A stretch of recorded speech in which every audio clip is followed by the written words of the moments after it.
Assalamu alaikum wa rahmatullahi ta'ala wa barakatuhu. Ina yi muku barka da zuwa tashan mu mai albarka mai suna Fadar Asraru TV domin samun ingantattun bidiyon mu masu ƙayatarwa da kuma albarka kaman na asraru da na koyon ramli, domin ci gaba da kawo muku su yadda ya dace. To ku yi subscribe da like da zarar an ɗora. Assalamu alaikum wa rahmatullahi ta'ala wa barakatuhu. Assalamu alaikum wa rahmatullahi ta'ala wa barakatuhu. Karatunmu na yau ta shafi mataki na 10 ne a ɓangaren bazzahu. To a nan ne za mu cire maka wato jikin mutum a taurari na dama. Taurari ai dama shi tauraro mutum ne gaba ɗaya, saboda shi ma halitta ne.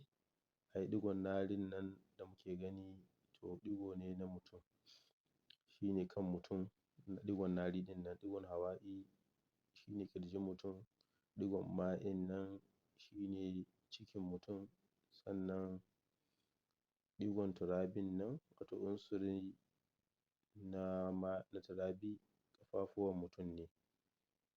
So kun ga kenan taurarin ramli kansu Muhammadu suke rubutawa sallallahu alaihi wasallam.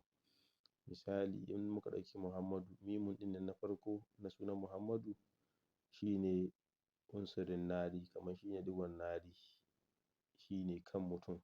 Sannan in muka ɗauki hasaɓen nan na cikin sunan Muhammadu, to wannan hasaɓen shi ne ƙirji, wato hawa'i kenan, shi ne ƙirji na mutum. Sannan mimun ɗin nan na biyu na cikin sunan Muhammadu, to shi ne cikin mutum, kuma shi ne ma'in mutum, shi ne kuma ma'in tauraro.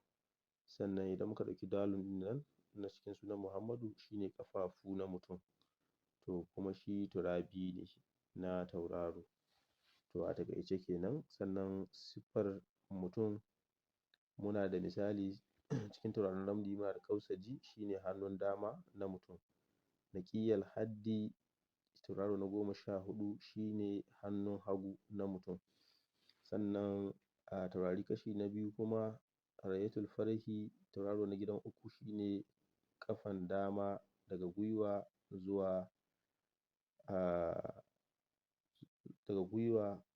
zuwa ƙasa, shi ne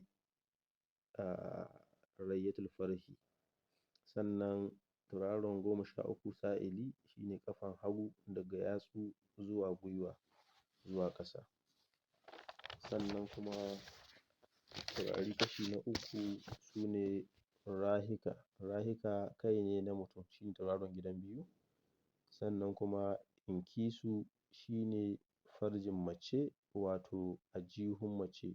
Inkisu shi ne ajihun mace, shi ne farji na mace, wato shi ne tauraron gidan 8. Sannan tauraro kashi na 4 muna da Bayada, tauraron gidan 4 kenan, yana ɗaukar ƙirji namiji ko kuma ƙirji na mace.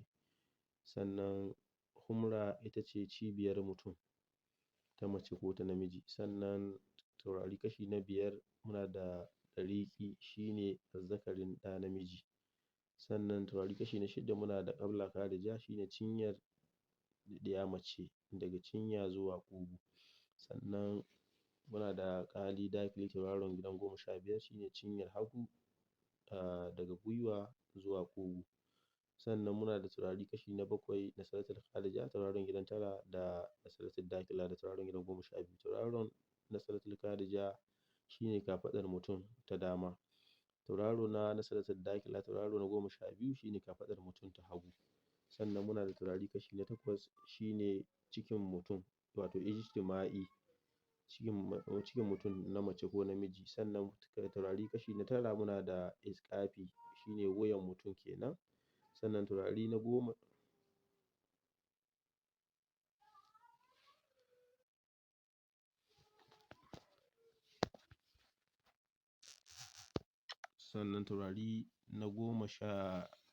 muna da Jama'a, shi ne gadon baya na mutum. To alhamdulillahi a nan ne karatunmu. Layin farko ya zama shi ne mai tsawo kamar yadda muka ce. Na biyu layin farko ya zama shi ne mai ce na